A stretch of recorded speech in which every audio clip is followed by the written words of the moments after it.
Hello and welcome to the Mill. I'm your host, Dusty Crane, and this week I thought we would talk about a post that I saw in the Facebook Viticulture page just a few weeks ago at this point, I think. It was from someone named Kevin who mentions an email that he sent to Jamey in 2017 about an idea he had for the viticulture expansion, and it was actually like an import-export mechanism is kind of how he presents it. And the idea where, you could do, distribution of wine and the higher point wine orders are actually, take longer to fulfill versus, a smaller order or maybe an order that's closer to wherever viticulture takes place, presumably Italy, right? And I thought that was a cool idea. And then someone said, pointed out the fact that we already saw a teaser for the box art of the viticulture expansion, at least what was originally presented. I don't know that it was actually indicated that it was final, but it was kind of a teaser. Jamey mentioned it could change. In any case, one of the predominant aspects of that box art is ships on the horizon. It looks like they're coming to shore. It looks like the people that are gathering grapes, the vineyard workers or owners, are actually looking at these ships coming in, and it made me wonder whether or not maybe that idea had something to it. And in my head I was trying to think of like how that might work, and it almost feels like the possibility for like a push your luck mechanism, right? Like maybe instead of getting points for the wine order that you fulfill, you have the option to actually make more points by, sending the wine out. And, maybe instead, if you fulfill it here and now, like maybe it's worth 2 points in residual income, or, maybe you ship it out and for a fact that this particular wine is going to take, I can't imagine. You'd almost have to have the trip take a year, right? Because we break it up into seasons in a year. Maybe you say, okay, for this particular wine, it's going to be a year before you actually see the income and the victory points. And maybe if it's close, it's lower points, or you might have one that says, hey, if you fulfill this wine order and you ship it, it's going to take 4 years, but now it's worth, quadruple points or something like that, where you're gambling on whether or not that wine is going to arrive on time for those points to make a difference. In the games of viticulture I've played, I think for the most part, I think our games have ended somewhere in the 7 to 9 years, depending on, how things are going. But, can you hold out, getting the points for this wine for 4 years, knowing that it's going to be a big point provider? Or, do you maybe only do the ones that are going to immediately provide points benefit?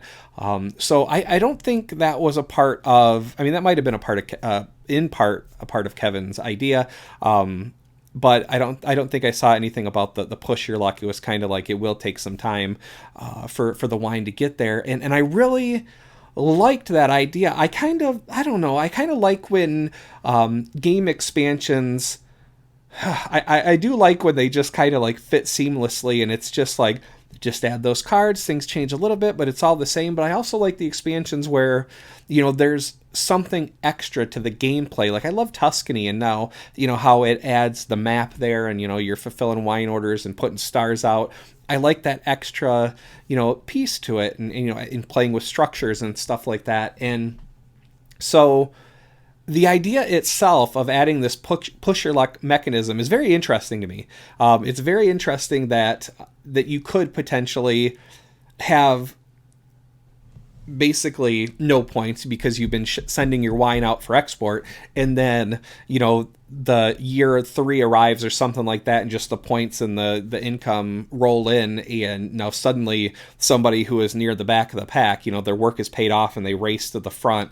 I think that sounds really interesting. Or if that person has done that, and then you are doing your immediately fulfilling the orders, trying to beat the clock. I got to get these wine orders processed before this person's import or export, or the export of their wine, before that a affects me. I think there's a potential for something cool there. Now, I personally don't know whether or not, there is anything to this at all. It's just when I saw that recommendation from Kevin, or that post from Kevin on the Facebook page, it just kind of got my mind turning. And then with the art of the box art, it was just, on top of it was just, more than, I was like, oh man, I got to say something about this because it got me excited. I want to share what excites me with you guys. Let's talk about the second thing that I had. I teased it last week about having some news. I saw Jamey's name in an unexpected place and just doing something really cool. So when I think of Jamey Stegmaier, I do not think of Dungeons and Dragons, and I do not think of rap, but I backed a Kickstarter. Let's see if I can bring it up on my screen here, called The Bard Chronicles, which is a Dungeons and Dragons rap album by Dizzy Roseblaze is who the creator of that campaign is, and been playing a lot of D&D with my kids over the last year or two, and my daughter actually started DMing a game for us, and so I'm getting to be a player for the first time and just having a lot of fun. But anyway, this was right up my alley. The samples that were provided are really cool, and it's been a fun campaign to follow as Dizzy has shared his life experiences. In an update he did just recently, he talked about his hard drive crashing and being devastated because the work that he had done was on this hard drive. Now, apparently, I missed it in the comments last month, but apparently I saw something just this month that caught my eye. Jamey offered for Stonemaier Games to pay for that hard drive recovery, to send it out to a professional data recovery service to have that possibly restored. Now, if you are not in IT, you may never have looked into the price of a data recovery service. They can be quite pricey. Now, some hard drive restoration is easier than others to get that data off the drive. But just in any case, the fact that Jamey reached out, Jamey's back on this one too, by the way, which was why it was like I did not see Jamey supporting a Dungeons and Dragons rap album, but I guess he saw the project, he thought it was cool, he read the story behind it, and wanted to be a part of it, and so not only to be a part of that project, but to essentially potentially offer that. What it's going to take for a lot of lost work to be restored is just, it's so cool.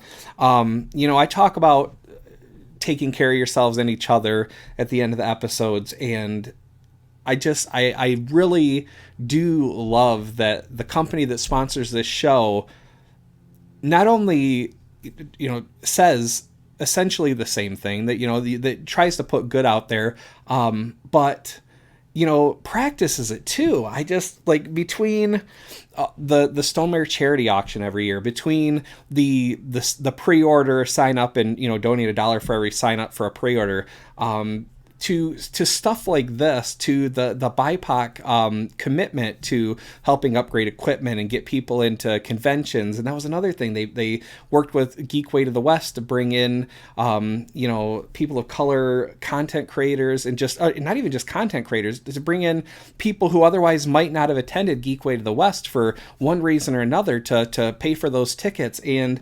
I think there are times when we don't recognize people doing good things enough, and not that you're doing good things for the kudos, but it's just it's nice. It's human nature, I think you could eventually feel like not taken advantage of. I'm going to dig myself a hole here, but I think them getting that little extra pat on the back is kind of encouraging, right? It's encouraging to say, hey, I saw that thing you did. It was super cool, and it's appreciated. And for Dizzy's part here on the Chronicles, the Dungeons and Dragons rap album Chronicles, the Bard Chronicles, certainly he expressed his gratitude to Jamey. The hard drive is actually with an IT professional friend of Dizzy's, who's taken a look at it, but he's gonna get a hold of Jamey this past week to maybe see about getting that serviced if that hard drive was unable to be restored. But just kudos to Jamey, kudos to Stonemaier Games for coming forward and making that offer. Just really cool. Let me know in the comments what you think of the Viticulture expansion idea, whether you like that idea of a push your luck mechanism, or if you are not a fan of that, why you don't like the idea of maybe delaying the points for fulfilling a wine order. And that is all I have for you this week. Thank you so much for watching. If you have anything you want to see, go ahead and drop that into the comments as well. Until next time, take care of yourselves and each other. Thanks for watching.